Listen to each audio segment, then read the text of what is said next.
There's a character that has been dubbed the Smiling Man, right? Yeah. And as part of the loop, he's always walking past the character at a certain point in the hallway. And then I saw they like had a bicycle prepared for him. Because he's obviously trying to be creepy and then not breaking character. But then it's like, oh, quick, get on the bike, go. And it's like, oh, they're pedaling down.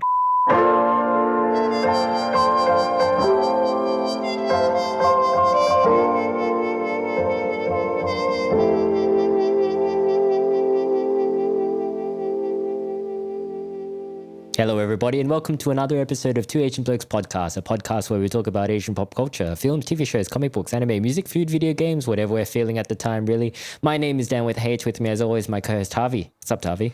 Yeah, I'm all right, I suppose. You suppose? I've been a little bit ill the past few days. Okay. So it's been, been a little bit rough. But no, not doing too bad. I think I'm mostly better. You'll just hear me coughing and spatting at points during the podcast, which I'm sure Risky will either that'll be lovely. either edit out or put more attention to. You've been hard at work, watching movies and such. Yes, watching movies, making movies, doing all that stuff. Yes, it's been busy in the world of Thavy, but nothing will get you sick faster than having to talk to people. Yeah, I've met too many people, man. You know, I think we mentioned a little while about the loneliness epidemic. It's sort of like, oh yeah. You got the opposite problem, Thavy. I'm tired. Swimming in friends. Honestly, I was having a chat with a mate the other night, and it's like, if you want to make friends, just jump on a movie set, man. You'll make a lot of friends. Like, just jump in there. Just in there. Apropos of nothing. Like, honestly, people will take you. If you say you'll be a production assistant for free, people will eat you up because I'm telling you, like. Yeah, it's actually very easy to come on a film set. Just be like, I want to be a production assistant. I'll do it for free. You're pretty much on. There's no background checks, nothing. Especially in the indie scene. I want to be the best boy. Can I be the best boy? No, you can't. I don't want to be the worst boy. Do you know what a best boy does? No, nobody knows what a best boy does, Tommy. They're just like, they're an assistant with the grips, I think. So they just help you like push stuff, essentially. Like when it comes to complicated camera movements that involve cranes and a jib. Like those big things. And or I think they like help in lighting department as well. They're like a gaffer's assistant. Even I don't really know. But they're one of those guys. Just an extra pair of hands, it sounds like. They're actually they're actually very handy on set. I could do that, Thavy. I could push stuff. Yeah, I could move a jib, probably. Yeah, you could. Honestly, just ask. Just like, I'll be a best boy. You're basically the gaffer's bitch. Yeah. Well, we've got a good episode lined up today, Thavy. Do we? We're pivoting a bit. We're going to be talking about some J-horror in the next coming weeks because we just realized that the Fantastic Film Fest is coming up. Oh, yeah, that's right. We've got a big focus on J-horror this year, which is good. They do. Yeah, I'm very excited to see. I've already seen some by this point, and I'm very excited to talk about a couple of them that I've seen. It's a good break from Coachella. You been watching Coachella? Yeah, that's why I was talking about this thing. I've mentioned, I think last year on one of our episodes, I mentioned how I usually watch some of the Coachella performances on YouTube. Yeah. I don't think I finished an entire set this year. Actually, there were some that I wanted to finish, but I actually had a busy weekend.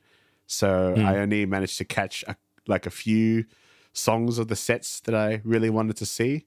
But Cat's Eye and whatnot. Cat's Eye. Yeah, yeah. The new Cat's Eye song is fucking garbage, man. Pick you up. Yeah, it's not great. I don't even remember how it goes. But you know what? Gnarly grew on me, so maybe this one will grow on me as well. It's just absolute like brain rot music, Thavy. It's terrible it just music. Soaks into your consciousness. It's terrible. You just got to succumb to it at a point. We are replacing, genre-breaking New Jeans to have this like brain rot slop to be like the number one representative girl group coming from Hive, who, that guy the CEO's had his own issues.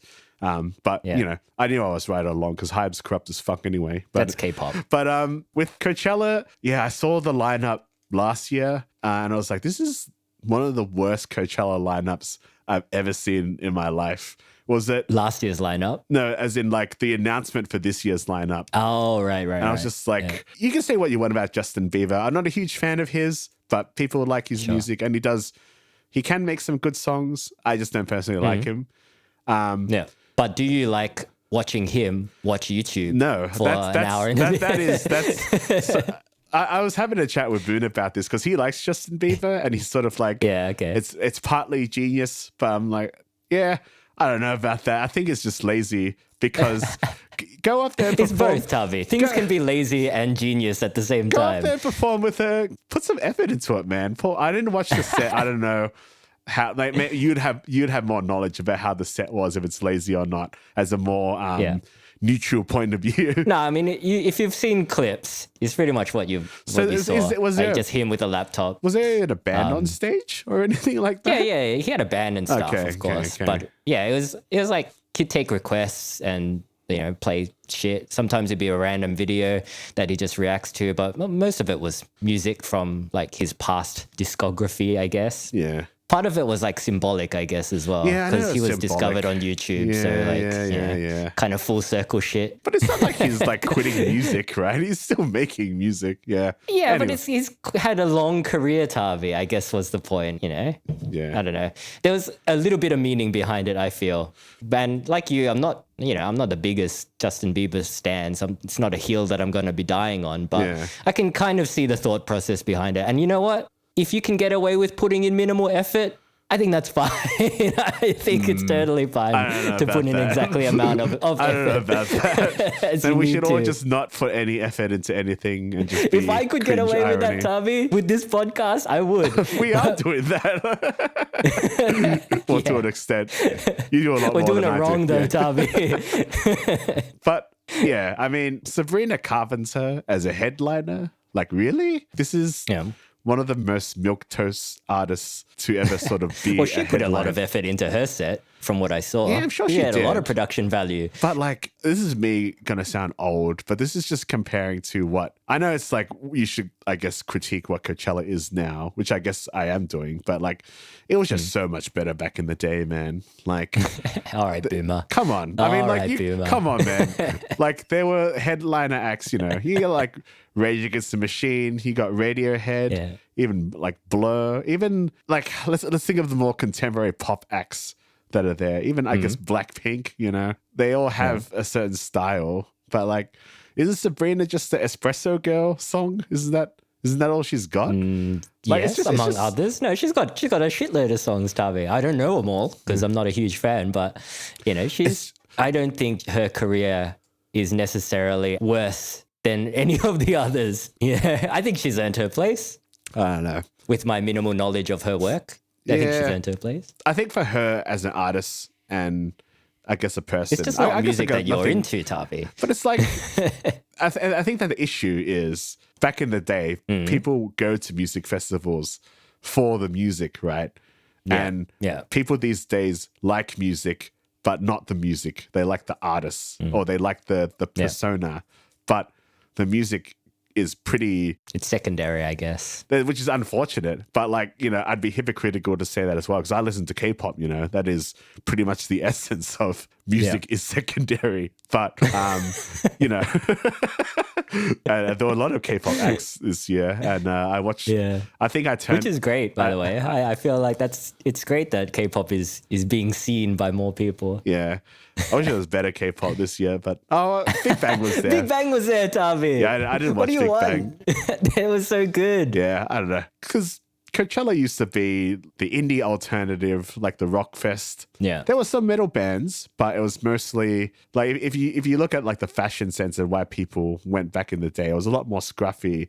And now it's just like an influencer hell over there, Yeah. And it's just people. But, I will concede about that everything. it is very influencer heavy. It is, especially the first weekend. Yeah. Oh man, it's insane to what it used to be because the first Coachella was meant to be sort of like a fuck you to really expensive ticket prices and whatnot. But I guess the first Coachella didn't make that much money, but it did evolve over the years. But then I guess, Coachella is a reflection of what is cool at the time. There's nothing cooler than brand sponsorships, Thavy. which is There's nothing cooler issue. than rich influencers getting free shit. But oh man, have you seen some of the videos? There's videos of the people who are living in poverty over there, and then you have these influencers. Oh my god, free stuff! Oh my god, more free stuff for me! Why are they giving me so much free stuff? And I'm just like, oh man, this is. I can't believe there was a point in time where I actually wanted to go to Coachella one day. It's like, oh man, it'd be really cool to go to Coachella. And now it's, I mean, because I'm older, I can't really handle music festivals as much anymore. Well, the last one I did was all right when I went to watch Tool at Good Things. That was a good music Coachella festival. looks hot though. Yeah, I don't think like you're in the pretty desert. poor conditions for you. Yeah, I wouldn't survive now. Like if it was a day, it's fine. But Coachella just looks hot. You'd want to be in the influencer tents. That's where you would want to be. You wouldn't want to be out there with the scrubs. That's the sad truth. I'd want to sit in the influencer tents and just sit under the AC. But AC. Yeah. But people aren't really there for the music anymore. It's just the party. They want the experience. Nah, I think that's a very small, or maybe not a small subset, but I feel like people still go there for the music. It's just different music, but you know, people are there for music mostly. I don't know about that, man. I don't know about that. It's a festival. I think it's going to be like 50% party, 50% music. Any music festival. I mean, there was kind some of good like stuff. The two standout acts were Interpol, who I'm going to see next month, actually, when I see them with Deftones. I've been wanting to see them for a while. But yeah, one of the ones that should have been the fucking headline was Trent Reznor from Nine Inch Nails, and I think a German electronic musician or DJ sort of guy. Boys Noise is his stage name. They sort of came together and collabed and formed, I guess, a supergroup called Nine Inch Noise. And they just did sort of remixes or reinterpretations of Nine Inch Nails songs, but like even more sort of electronic industrial. And that was really fucking cool. And I had no idea about this until Boone told me. It wasn't even in any of like the sub-headline shit. It was just like a wash by all the like slop pop music that I could see that was there. And I was just like, it didn't even register. And I was like, why didn't I even hear about this? This would be one of the few acts that I would actually have liked to have seen. What was the crowd like at that set? Because I only got to see snippets, and I think they seemed like a really pretty young crowd. I don't really quite remember. People having a good time? Yeah, I think people seem like they're having a good time. Because it's more, I guess, modernized in a sense, but maybe in a good sense, because it still had that sort of grungy sound that Nine Inch Nails is sort of used for. But I mean, I did watch some of Fujikaze's set because I like some of his music. It's like very chill music. He's a very zesty guy. Extremely zesty bloke, yeah. He's extremely zesty, and I don't think anyone has confirmed his sexuality, but it doesn't matter. He makes good. It's none of our business. He makes good music. It's cool. I quite like. Got a good vibe. And he caught the tail end. I saw like he sang like Hachiko, and that's a really catchy song. Yeah. He did a GD cover at one point. Oh, did he? No, I didn't see that one. Big Bang cover. Yeah, he sung Bad Boy.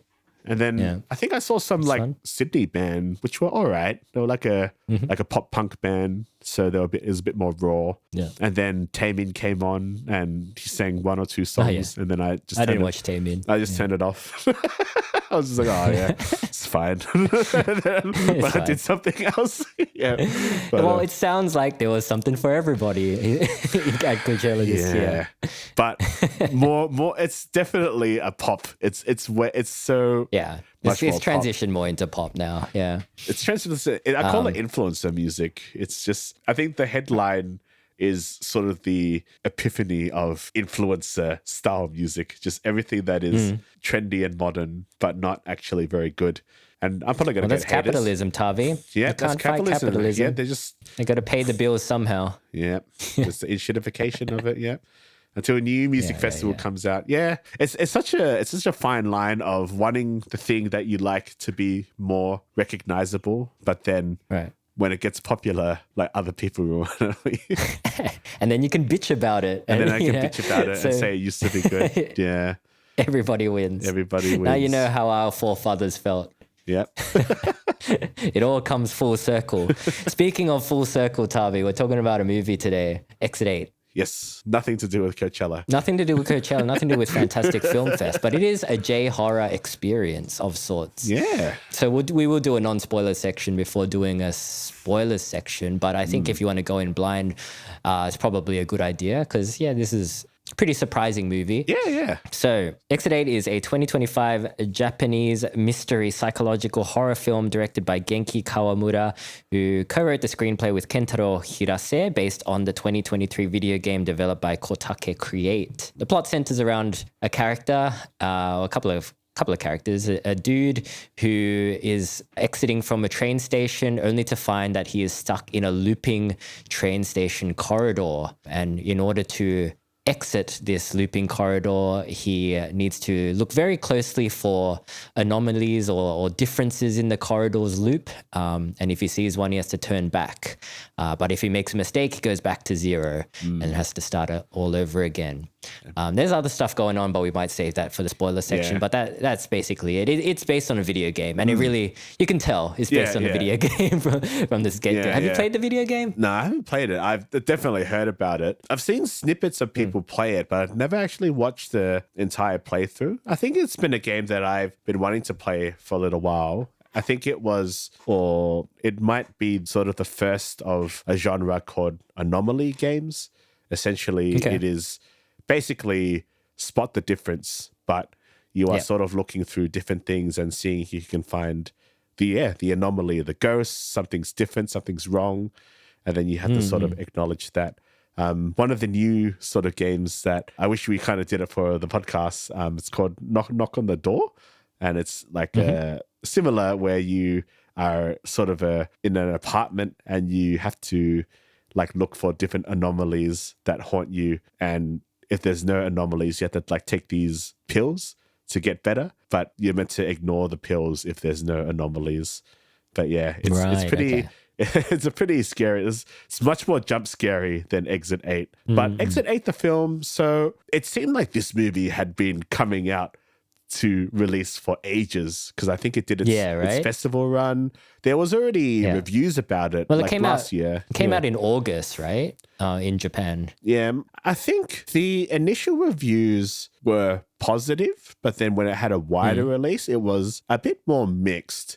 And then it seems like overall it's positive, but I was initially a little bit skeptical of this movie. Okay. I was like, I wonder how much story they can fit into, this character. How much can they... Because the game has very minimal story. Yeah. Like almost no story. There's no story. Like the protagonist doesn't have... Yeah, to my understanding as well, I don't think the protagonist has any amount of story. You are just a protagonist. You're trapped in the Exit 8. And then you escape, and that's it. But I think there are some issues with having to add this much story to a character with, a single location. But I was actually very surprised by this movie, and I'm actually really glad that I caught an advanced screening of this movie at the Whinge IMAX, Melbourne Central. I was just scrolling through my phone because I knew you wanted to cover this movie. And then I was just scrolling through my phone and saw, this advanced screening at IMAX. And I happened to have to meet someone in the city that day. And then I was like, cool. I'll just go watch it after. Yeah. And honestly, it added a lot to the experience. I thought the visuals were much more amazing than I actually thought they were going to be. I really enjoyed, I guess, the illusion of the one take, because it was set in a studio. Yeah. And I saw like snippets of behind the scenes of of how they did some of the stuff. But there was just like long takes, like the first... I think it's just like one hallway that they built, or a couple of hallways, but essentially just one to use in the one shot, right? Yeah. I've seen like because there's a character that has been dubbed the Smiling Man, right? Yeah. And as part of the loop, he's always walking past the character at a certain point in the hallway. So I guess to create that effect, he'd walk past the character and then scurry kind of offset, and then I saw they like had a bicycle prepared for him so that he could make it to his primary location. It's really funny to see like because he's obviously trying to be creepy and then not breaking character. But then it's like, oh shit, oh quick, get on the bike, go. And it's like, oh, they're pedaling down, just like trying to get back to his mark. Yeah, it's pretty, it's really fun. Funny. It's a really like Japanese way to do things as well. Yeah. Just his mama chatty waiting for him. But there was some surprisingly scary moments in this film. I've been more open to, I guess, M-rated horror, because usually when I watch a horror movie or I see a movie and I see that it's only got the M rating, I'm like, I don't know, because I think horror, to be scary, needs to go a little bit hard. But to pivot a little bit, I watched a horror movie called Undertone, which I was also very skeptical of because people were sort of overrating it. And then because people overrated it, people underrated it. And then I was just like, oh yeah, it's just some movie about a podcast host who listens to scary recordings. But that movie actually really scared me and was very efficient. It's probably because you're a podcaster, Thavy. So extra diegetic fear. A lot of scenes where she's like, oh, I'm going to raise the volume, and looking at the waveforms and trying to look for the things. It's like, ooh, good setup for jump scares.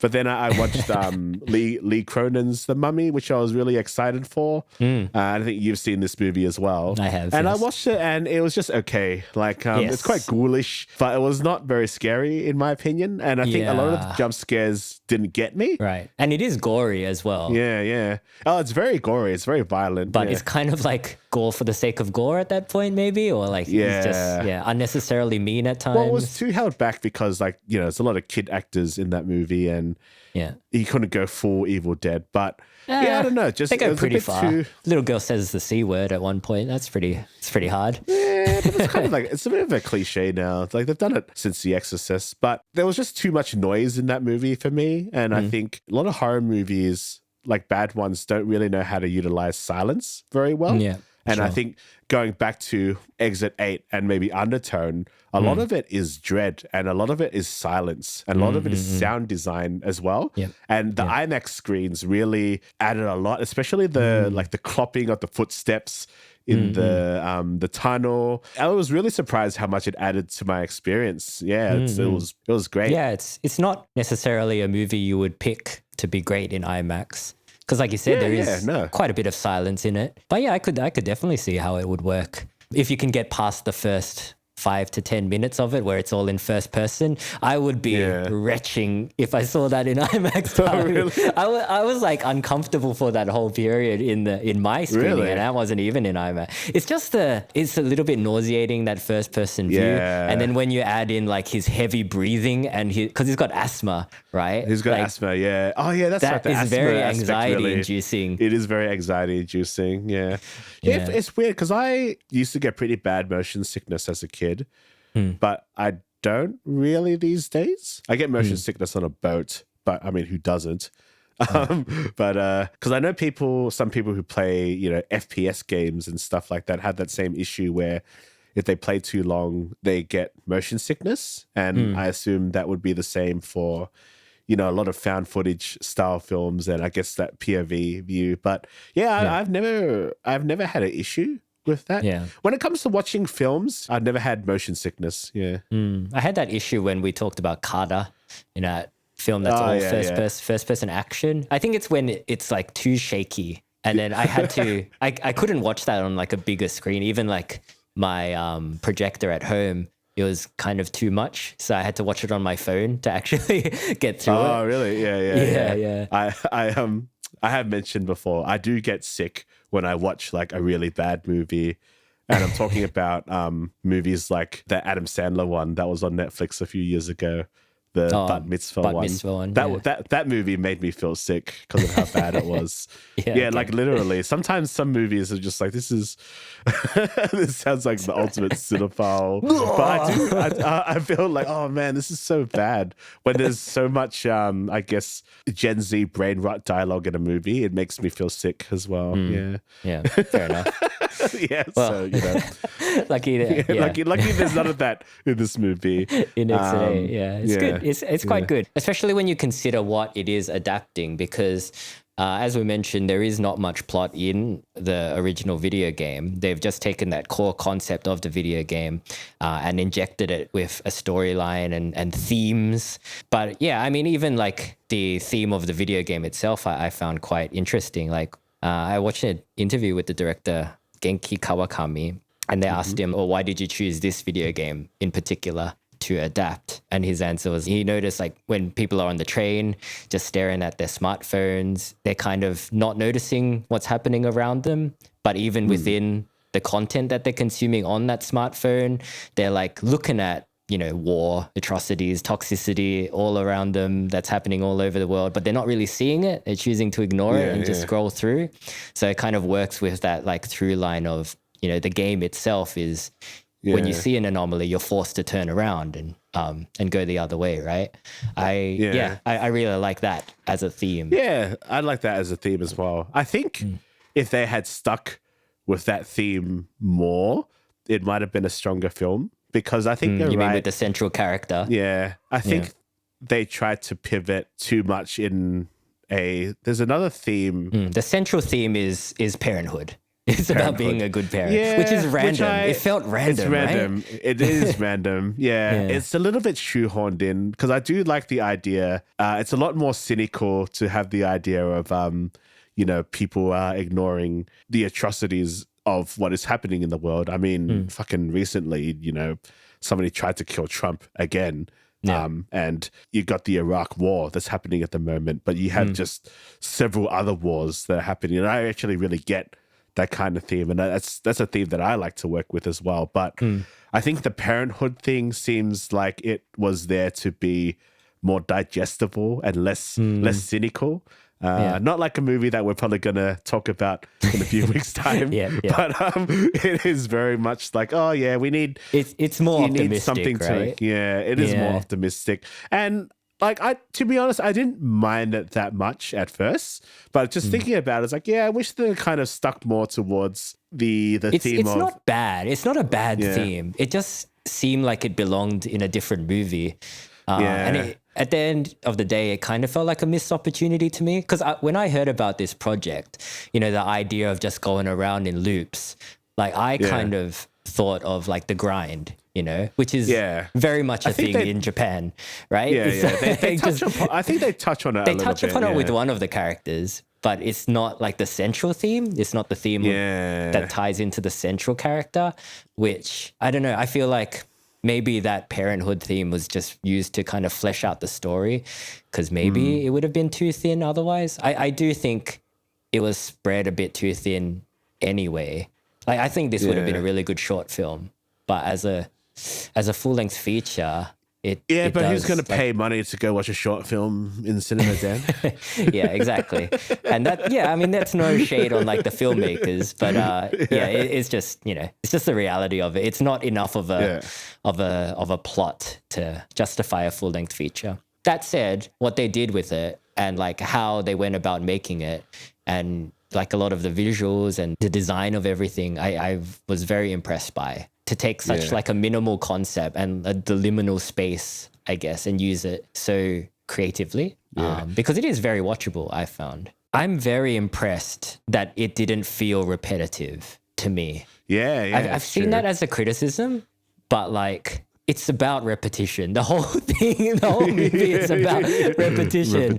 And for a film like this about that, not feeling repetitive, I think that's very impressive. Is very impressive, yeah. Well, you know, a lot of people can't like sit through the same shit these days anymore anyway.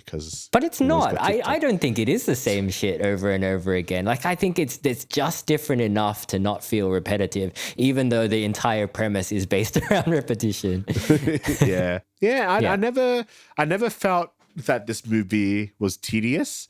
I always felt like I enjoyed the I think it's the rhythm of the movie, just him having to recite each of the posters, reciting that he spotted the walking man. There's this sort of hypnotism to it that you get used to it. And then when the rhythm breaks, it works pretty well. Yeah, I don't think I ever felt it was repetitive. I never felt that it was boring either. And you get invested as well. Like when he gets up to exit 6, but then he makes a mistake, you're like, oh no, because you have to go back to zero. Like you feel that frustration as well. Yeah, and I think that's really effective. That's when they sort of use the asthma pump a lot more. He's just like, he's running out of breath and shit. He can't really do it. But I think that sort of gets forgotten. To be honest, I'm glad that they got rid of that aspect. That was really getting to me. He's like wheezing and panting. Really? Yeah, I thought it was effective. I thought it made sense. It was almost too effective, I think. Yeah. Even some of the anomalies can be quite scary. I mean, you've got the walking man, and there's a point where his loop on normal is that he will just walk past you and turn the corner. But the anomaly is when he stops and he stares at you. And that's when you talked about like the footsteps, right? The sound design of the footsteps really plays into like that dread, because you start to get used to hearing those footsteps echo into the distance. But then when they don't, it's scary. Yeah. And there's also a fun part where I guess it's, in a sense, the video game aspect of it is when the main character, I should like get his name up. I think it's just the Lost Man.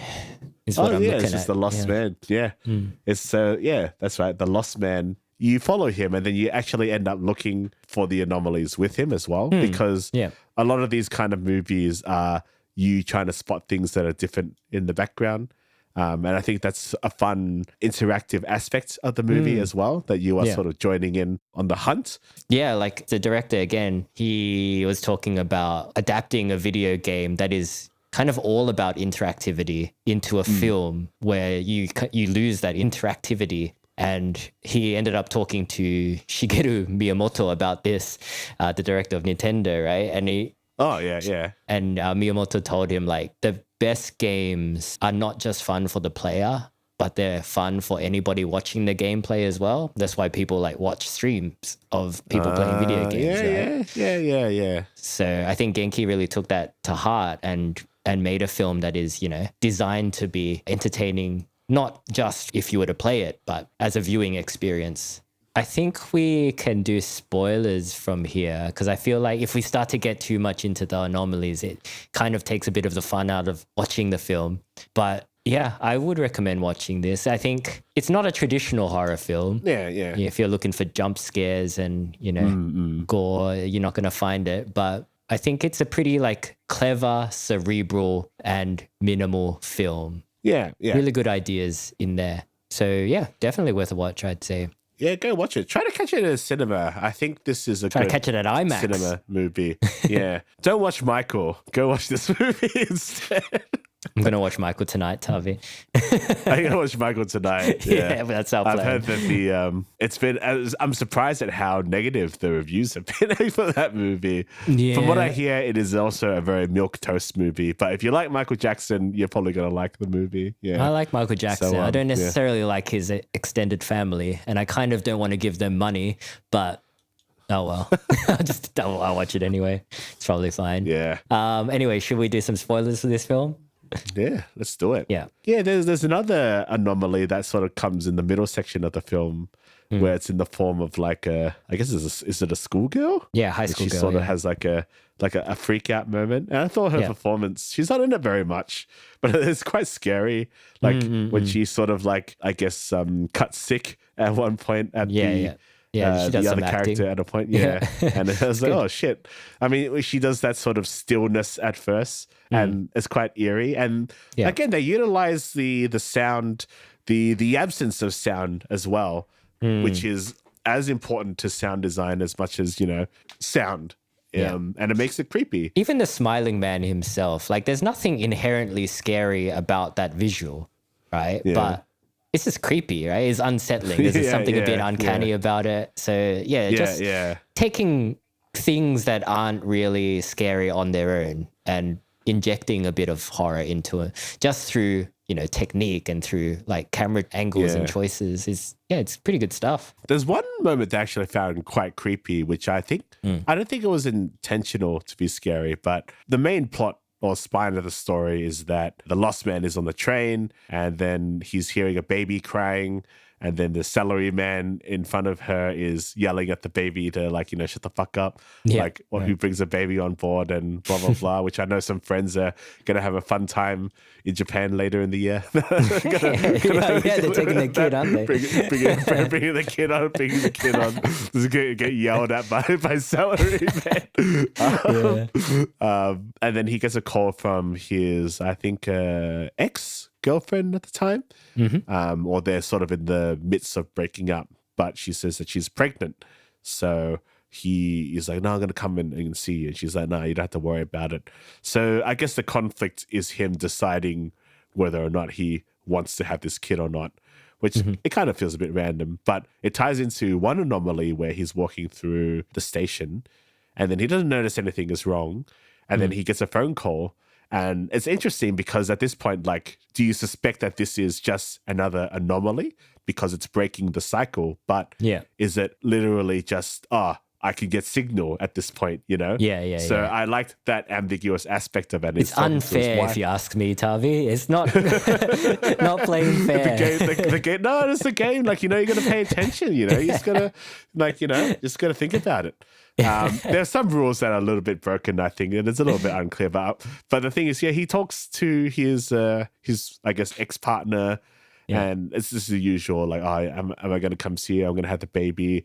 And then I don't remember what she says, but there's a shot where it's him standing there and she's sort of in the tunnel with him, but she's in the background out of focus. And it's playing on that typical J-horror aesthetic, but it's not done in a scary way. But I actually found that scene quite creepy. I remember there was a couple behind me that was just like, oh my God. It's a bit of that kind of moment. Yeah. Oh my God. Yeah. But yeah, the audience actually, there were some pretty good reactions, but wasn't anything super duper. There wasn't anyone yelling out the anomalies. Yeah. Doorknob, turn around, doorknob. Yeah. No, what are you doing? Oh my God. But there were some people, there's some points where there's an anomaly that you spot, but the character doesn't, and they keep going on. And there's some people like, oh no. And so, so that is a very fun aspect of it as well. I guess the first pivot from the story is when we see the backstory of the walking man. The walking man. Because what ties the two characters together is that the lost man comes across, I guess, the boy who the guy thinks is an anomaly at first. And then he just realized that it's not an anomaly. I think that's not fair because it's kind of like the game said if you spot something anomalous, turn back around. And by all definitions, that is an anomaly that's breaking the cycle.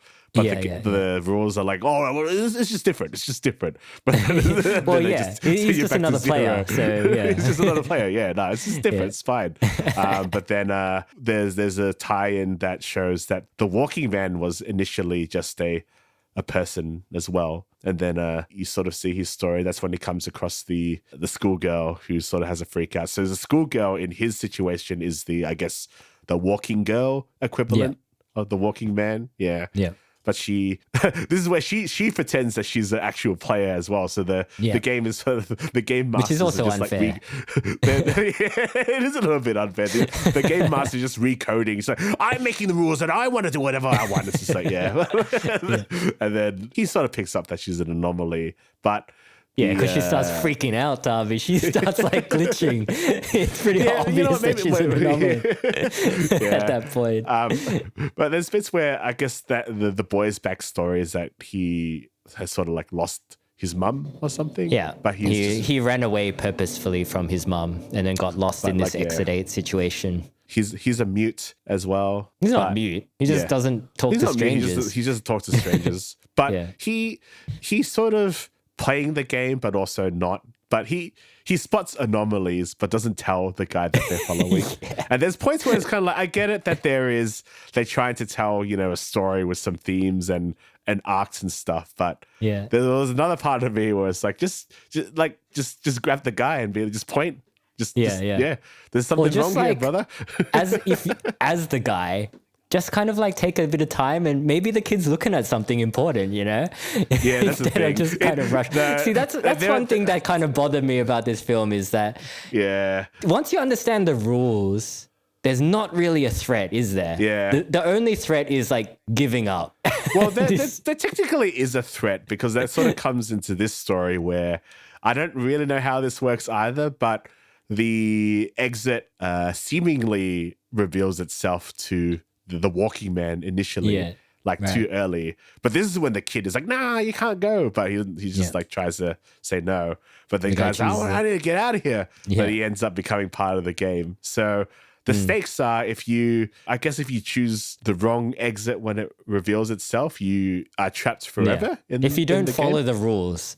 Because obviously, if he knew the rules and followed the rules, he'd know that he's only up to exit 0. So obviously, it's not a true exit, right? Yeah. I think, but going back to what you said, like in terms of the walking man should have just paid attention to what the kid is looking at. And that's sort of rectified a bit later when the kid joins the Lost Man. Yeah. But there are points in the movie where it is a bit forced. I mean, it's hard because if you're watching this from a logical point of view and the point of view of like, how would you react and what would you do? As soon as you see something different or hear something different, you just turn around. It's like, massive flood of water. I think I'm going to go this way now. Or, this is maybe where the game cheats, because he does see the boy and he does do that. Boy, turn around. But then the game's like, I tricked you. I didn't play by my own rules. But so then he gets frustrated. So he's just kind of like, oh yeah. But you would just turn around on a dime as soon as you see something different. Just keep doing it until you get it right. You don't have to get it right 8 times. It's fine. But can you I thought his asthma was going to play a part. Like I thought that was going to be the stakes or the threat, right? Is that he has to get out because he's got to get out. Yeah, exactly. Sort of forgotten about a little bit. No, he just gets over his asthma, I guess. Because if you get ensconced into that much water when the big flood happens and you have asthma, you're probably dead by that point. You're gasping for air and your lungs are filled with water, but he's fine. The kid gets out, but he's fine. Yeah, I didn't mind that aspect of there's like a time dilation kind of aspect to this film as well, because it turns out that the little boy is the lost man's son, or the son that his ex is currently pregnant with. Yeah. Which is fun. It's fun as long as you don't try to get your head around how that would actually make sense logically. Because I guess the whole thing about the lost man is that he's trying to decide what to do about this child that his ex is currently pregnant with. And his interactions with the boy in this scenario kind of teaches him a lesson about fatherhood. Teaches him that you should have kids because we're running out of kids. That's it's pretty much Japanese propaganda. It's like, do you think you can put in a message that tells Japanese people to have kids? Thanks, man. That's an executive. Kind of felt like that a bit. Yeah. I mean, if that was shoehorned in, they did an all right job of putting in this kind of random plot. And then they put in I know the woman or the mother is played by Nana Komatsu. I've seen her in a lot of different other movies. Word of Kaneko, she's quite, right? Yeah, Word of Kaneko. And she's been in a lot of different things, other things that I've seen as well. She's good. She's a very talented actress. Yeah. And she has her own kid now, I think, from what I remember. Yeah. She made the right choice. Yeah, there you go. She probably didn't even have to get stuck in purgatory to make that choice. She probably just did it on her own, I reckon. But I was kind of like, oh yeah. It'd be funny if the message of the film that he doesn't pick the kid, because then that would just be, the government that you can't release this movie. Well, no funding from us. No funding, Yeah, I just don't think it was as strong a theme as the whole rat race scenario, getting stuck in a rat race, because that ties in perfectly with the format of the film and the format of the game, right? Just going around in circles doing the same thing. Yeah. And that's kind of what the Walking Man story was, or at least one element to his story. I feel like that's a story that should have been told, is the Walking Man, because him as a character as well, I found much more intriguing than the Lost Man. Because there's something off about the Walking Man. Even before he becomes a ghost, it's kind of alluded to that he might be a bit shady. The way he kind of interacts with the high schooler is a little bit sus as well. Well, he's typical salaryman style. Yeah. Yeah. So I would have liked to see his the development of his story and backstory, more so than the Lost Man story. Because the Lost Man story, yeah, I mean, it's nice, but it's a bit simple, I think. Yeah. I don't know. What was some of the standout anomalies for you in this movie? I'm trying to remember. Well, yeah, I mean, the bleeding walls is pretty fun. There's a bit where like a bunch of rats with ears stuck on their backs, kind of. That was cool. Yeah, Yeah, that was actually good. kind of scary because there was like some there's some silence as well, and again, it was like the skittering of sound design. Yeah, and that kind of uncanny Japanese CGI as well of the rats. Yeah. It's I like the one where the anomaly is the posters. Like he walks past the same posters. Yeah. But he notices that the posters' eyes are like following him. Yeah. That was cool. Good. I enjoyed that anomaly as well. Yeah. I wonder if I'm not sure how true it would have been to the game, but it might have been interesting if there was like just some really sort of out there anomalies, like fucking, again, like if we went more into the theme of like being confronted with some of the atrocities of the outside world, and then sort of putting that into the movie where, I don't know, maybe someone is like a crazed knife-wielding psycho or something, or there's some other weird, like more menacing thing where I guess the anomaly is a bit more of a threat to the actual person as well. Yeah. Well, it's hard because with the liminal space format, it's kind of hard to introduce other elements without it feeling weird or contrived, I guess. Yeah. This kind of horror is pretty popular now, like liminal space horror. The Backrooms are coming out soon. Backrooms. That's getting pretty hyped up. Yeah. Be interesting to see that one as well. Iron Lung, we talked about that fairly recently. Yeah. A lot of horror movies utilizing a single space. I wouldn't call Undertone liminal horror, but that is set in just a house. And probably actually shot maybe on a smaller budget than Exit 8. I think I don't know what the budget for Exit 8 is, but definitely one of the more high grossing Japanese films of recent time. According to Wiki, it's like 42 mil, which is a lot for a Japanese film. Yeah. I read recently, and this is nothing to do with Exit 8, but like a recent Kabuki movie came out that's like the highest grossing movie in Japan for decades. Kokuho? Kokuho, yeah, you're right. I think I heard about that. I had some friends see it. Some of my friends really like it, and one of my friends hates it, thinks it's like a wanky movie. But it's a really long movie. It was one of those Japanese movies where I thought, it looks good, and I'd like to see it, but I could probably wait. It's just It's sort of the, I guess, the Hamnet effect. It's just, it looks really good. And I'm sure it's a fine movie, but just not interested that much. Yeah, just not that interested, to be honest. But I had seen that director's other movies before, and he's got a good vision, that guy. He makes interesting movies. So it might be good or it might be crap. Who knows? But I haven't really seen that much of Genki Kawamura's stuff. Like, what does he mostly do? Yeah, I think Genki Kawamura might be more of a writer than a director. Okay, yeah. Or a producer. Like, he produced Your Name and Monster, but doesn't have that many directing credits yet. For a debut, if this is his debut directing... It's not his debut, but he hasn't directed that many films. Yeah, he did a good job, I think, overall. I think there's a lot of interesting visuals, and I do like the illusion of the unbroken shot. I think for me, being a film nerd, I was looking, where's the invisible edit? Like, where is it? I'm trying to look for fast whip pans or whatever, but there wasn't too many. I think they did a good job of hiding the edits, but they weren't completely bound to like the single take. When they needed to make a cut, they did. So eventually the POV shot at the start is broken, and then it just reveals the guy. Yeah. I feel like this movie might have been better if it was separate vignettes. And I felt like that was where they were going at first. But then there was a lot of focus on the Lost Man. I think. Yeah.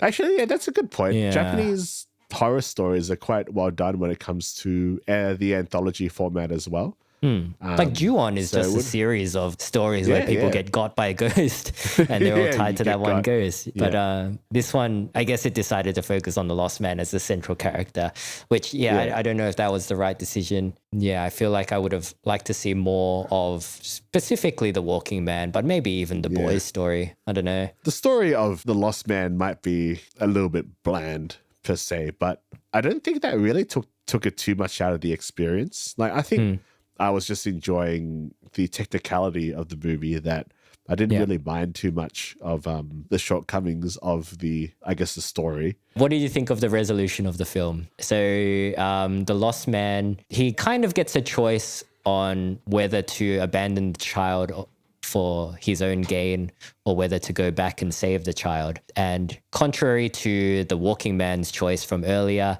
he makes the choice to save the child from the flood, kind of sacrificing himself. And that is like a symbolic choice on his part to put a child over himself. Yeah. It's probably the choice that you should make in that situation, I guess. But yeah, it's also indicative of his choice to have his own child, I guess, if he ever gets out of this purgatory situation. Yeah, I found because with the Walking Man, you see that the exit goes up and then that is the false one. But when the Lost Man is confronted with the final exit and it's going down, that was cool, because you are thinking again, like, is this the anomaly that it's going down? Because you want to exit, you want to get out of the station, right? Would you have turned around, Thavy, at that point? I don't know. I'd be confused. I'd be conflicted. And then, I'd probably walk down, because it's I don't know, because the whoever's the dungeon master of this has been breaking the rules a lot. But then this is going down, so this is the anomaly. Ha ha ha! Fuck you! And then it's just like but no, he goes down and he does exit the exit 8, the tunnel, and then he basically loops back to the predicament of the start of the movie. Where the guy's yelling at the mother, and then the final scene is just him contemplating on what to do, and then he leaves the frame, and that's it. I'd like to think that he leaves the frame and just like John Wick's the guy, just like snaps his neck or something. It looked really funny. Like he does everyone's like, whoa. He kicks his knee, and like breaks his knee, and then the guy falls, and then like grabs his head, and then like, this is the right choice. This is the symbolism that I'm going to have my child while I'm in jail. I just imagine, maybe that's why the boy hadn't seen his father in a long time. Snap that guy's neck. Yeah, he was doing time. I wonder though, because I get in Japan, the train is a sacred thing and you have to be quiet and whatever. And I've been told off for listening to music too loudly at one point. I just turn the volume down, it's fine. Yeah. But do you think they would... I've seen babies crying on Japanese trains, and I don't think anyone really gives a shit, because you can't really control a child. I haven't really seen it. I haven't really seen anyone like verbally assault the woman in charge. I think it could happen. There are a lot of highly strung people that are kind of on the edge of losing it at all times. So like actually, it just takes one person, right? It'll be more likely these days because of all the foreigners invading Japan and breaking the rules. And I have been in that situation actually with a crying child in our party and on a train, and like nobody yelled at us. It was fine, but you never know. Like some people are just having a bad day and just one step away from snapping. Well, there's that phenomena. I don't. There was a Japanese term for it. It's just like they're called like the pushing man or the pushing. Butsukarotuko or whatever. Yeah. Where they intentionally knock people over. Intentionally just knock people over. Yeah. But that kind of stuff's easier to get away with, is why people do it, which is it's pretty bad. That happened to me, but people wouldn't do it to me because I look like a Yakuza in a suit. So they wouldn't do it to me, but it's unfortunate. So it could be. It happens. Yeah. There's crazy people everywhere. There's angry people everywhere. I think the main thing to question there is whether people would ignore it or not. Like, what do you think? Having lived in Japan for a year, do you think that is a situation where people would just ignore what's happening? I think so. To be honest, I think so. Sounds. I love Japan so much. By the way, Yeah. It's my favorite country to visit. Right. I don't think anyone is going to say if someone was yelling at a woman. I honestly don't think anyone's going to do anything about it. Yeah. It's highly unlikely that there'd be someone on that carriage that went through purgatory 8 times and came out the other end learning a lesson. I mean, that's not going to happen that often. It's not going to happen, yeah. Maybe it should happen more often, yeah. Yeah, maybe. Just set up this anomalous, like, liminal space that takes you to this different reality where you can do this sort of shit. Yeah. That's why the population is aging, Thavy. There's not enough purgatory happening to people. Yeah, okay. But yeah, pretty good watch. Enjoyable. Yeah. Yeah, Go watch it definitely. in theater. No, I might give the game a go at some point. Maybe we can play it on stream if people ask for it. But it's a fun movie. All right, guys. But what did you think of Exit 8 if you've seen it? Did you enjoy it or did you find it a bit repetitive? Let us know. You can get in touch with us at 2asianblokes@gmail.com. You can join our Facebook group to be part of the conversation, or you can follow us on Instagram and TikTok to see what we're up to. If you're listening to this while stuck in a looping purgatory of some kind, we hope this has gotten you through it. You know, check everything. Check the doorknob. If you're with a boy, just listen to the boy. They usually have better eyes than you, these kids. So, wouldn't our podcast playing be the anomaly? Just like, why are we listening to these two fucking Asian guys? Yeah, why are they going round and round in circles about this movie? Fuck, I'd rather go to hell. Yeah. All right, guys. I'll catch you later. We'll catch you later. See ya. Bye. Hello, everybody, and welcome to Two Asian Blokes Podcast, a podcast where we talk about Asian, because it's a loop, Thavy, you get it?